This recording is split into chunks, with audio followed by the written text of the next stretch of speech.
Assalamualaikum warahmatullahi wabarakatuh. Hello everyone. How's your life? I hope everyone here is having a good time and having a healthy condition. Alright everyone. Actually we are going to continue our discussion related to ESP, that's need analysis. What need analysis is? Let's discuss it. Alright. As I said before, related to ESP, that ESP is English for Specific Purposes, meaning that we teach English for specific discipline. Here, it means that facilitating the students to learn specific English, in which the course is designed based on the student's need. So that's why need analysis is very important and very necessary before designing ESP course. And here need analysis is regarded as demand. Jadi sudah memang tuntutan or requirement, syarat ya, which has become a necessary and important stage of course design.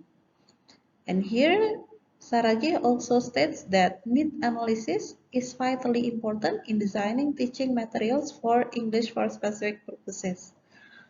Alright. Here it seems that need analysis is very important and as the basic step before we design ESP course. Design here means planning, planning the ESP course.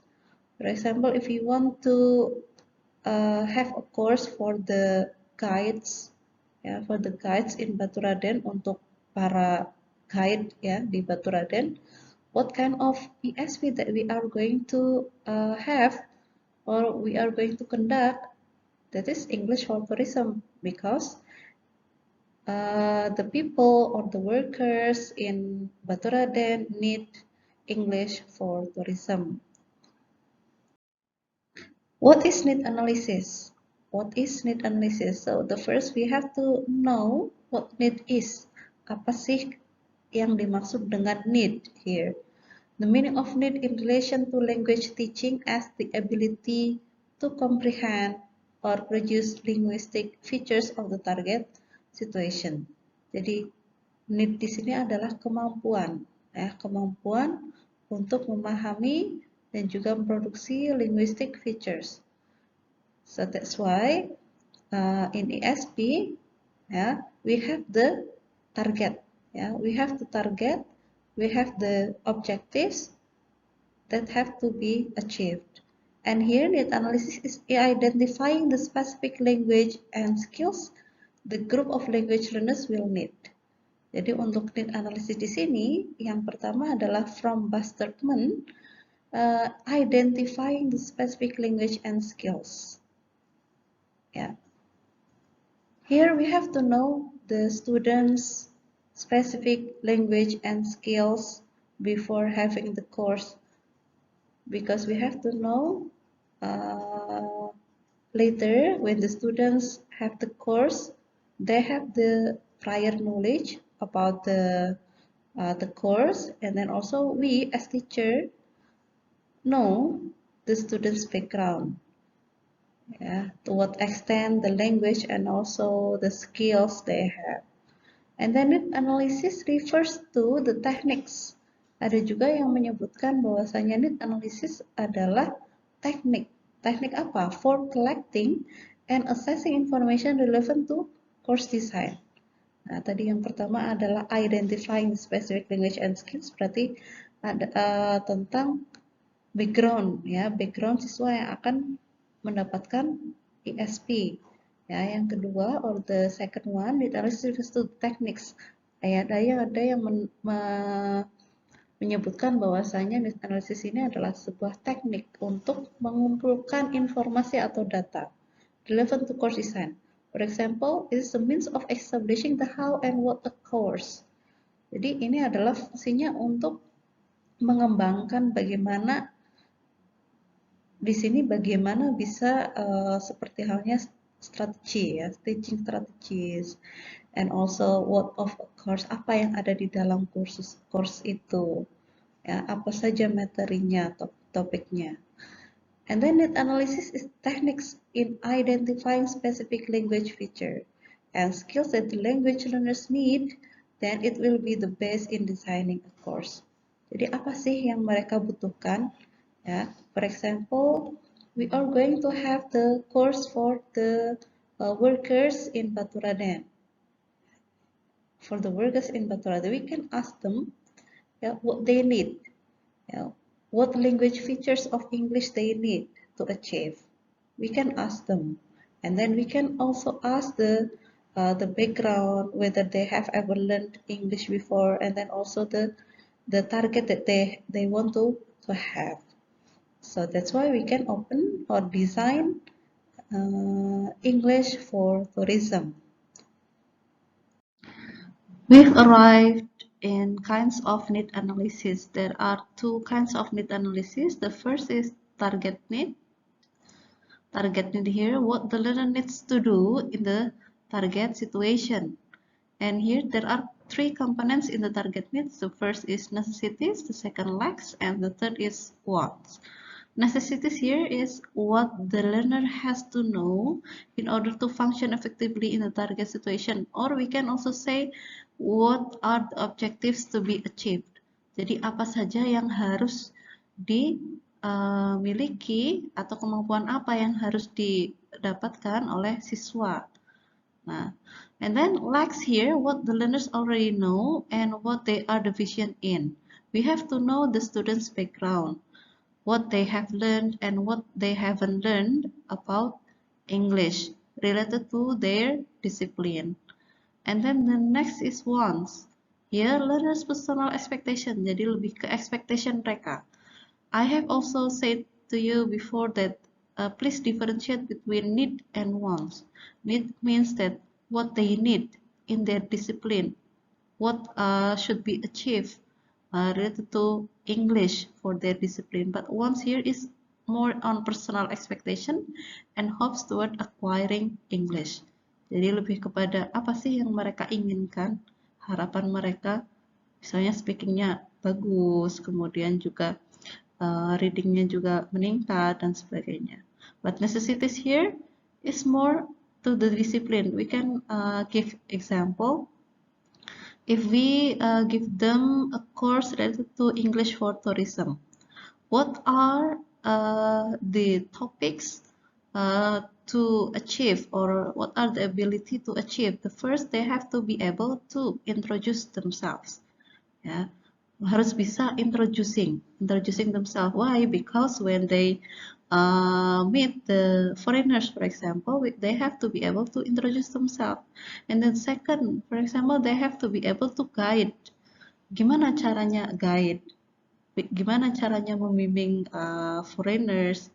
And then also, for example, telling history, menceritakan tentang history. If a guide guides the tourists, they have to be able to tell the history of Baturaden, for example, in English, and then they have to achieve this ability. And then next, for example, they have to be able to give direction. Mungkin mereka harus ya mencapai kemampuan untuk memberikan arah, ya, memberikan giving direction ini, yang menunjukkan arah. Nah, berarti di dalam course itu nanti mereka juga akan pelajari giving direction. Nah, different from wants. Kalau wants berarti apa yang ingin mereka dapatkan ya, secara personal. Ya, tadi speakingnya bagus, readingnya bagus, dan sebagainya. And then learning need here, the second one is learning need. What the learner needs to do in order to learn. Jadi lebih kepada cara, bagaimana untuk mencapai tujuan, cara untuk mendapatkan skill atau mendapatkan ability tadi ya. Learning needs concerns about the route.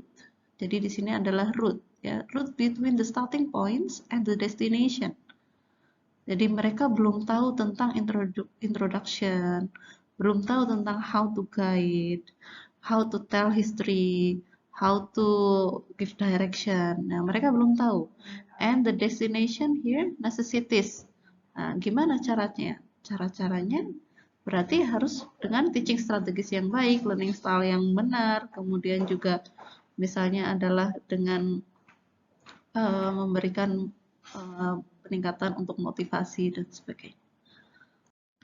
Yeah, next is purpose of needs analysis. There are several purposes of needs analysis. The first is to find out what language skills a learner needs. Yeah, here there are two skills. The first is hard skill and the second one is soft skill. Kalau hard skill itu lebih kepada linguistic features-nya misalnya. Mereka sudah bisa apa dalam bahasa Inggris? Ya, mereka sudah mengetahui apa dalam bahasa Inggris. Ya. Kalau soft skill berarti apakah kemampuan ya soft skill mereka itu misalnya ya how to guide the tourist, mengguide turis tapi dengan cara yang seperti apa? Friendly manner misalnya. Friendly manner bisa berarti di sini adalah ramah. Apakah mereka sudah ramah dalam guiding the tourist? Nah, we have to find out the skills of the learner.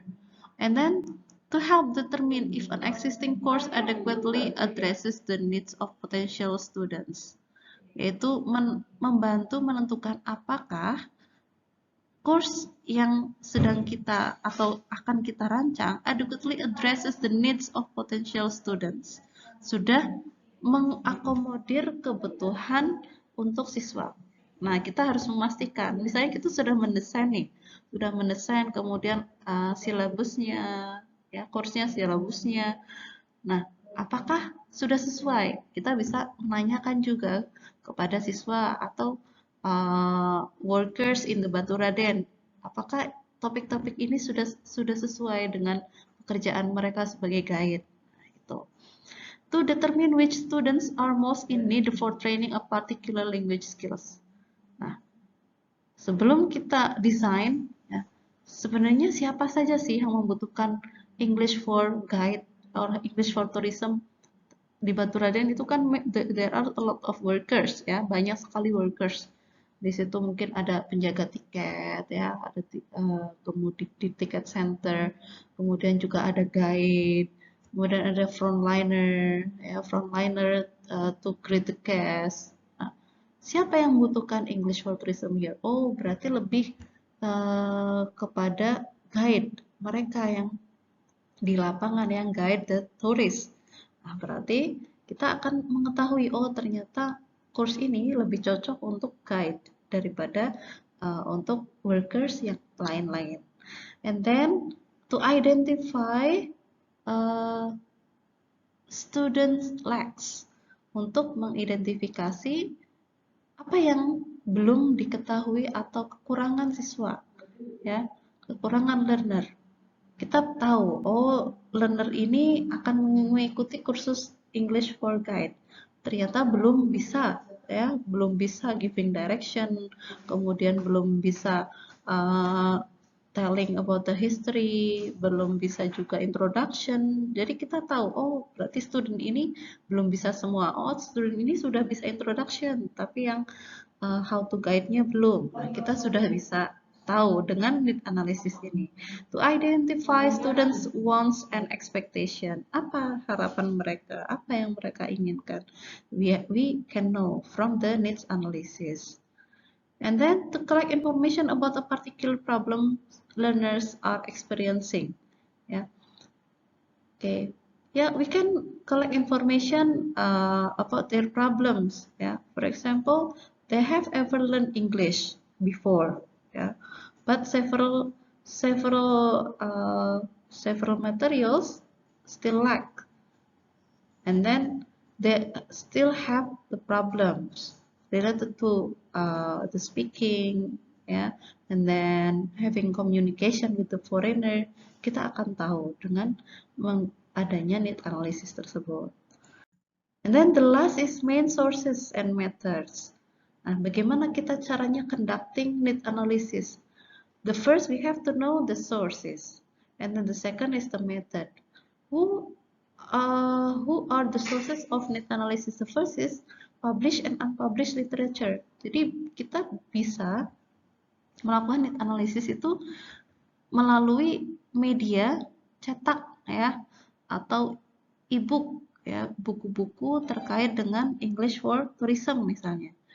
Nah, kita bisa cari tahu tentang English for Tourism di dalam buku-buku yang terpublish atau yang belum terpublish. And then participating or administrative staffs. Here means kita bisa menanyakan ke administratif atau administrator ya. Kemudian juga participant.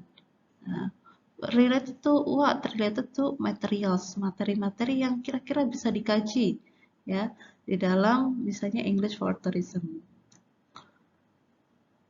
And then former students. Ya, former students mean alumni, bisa jadi alumni.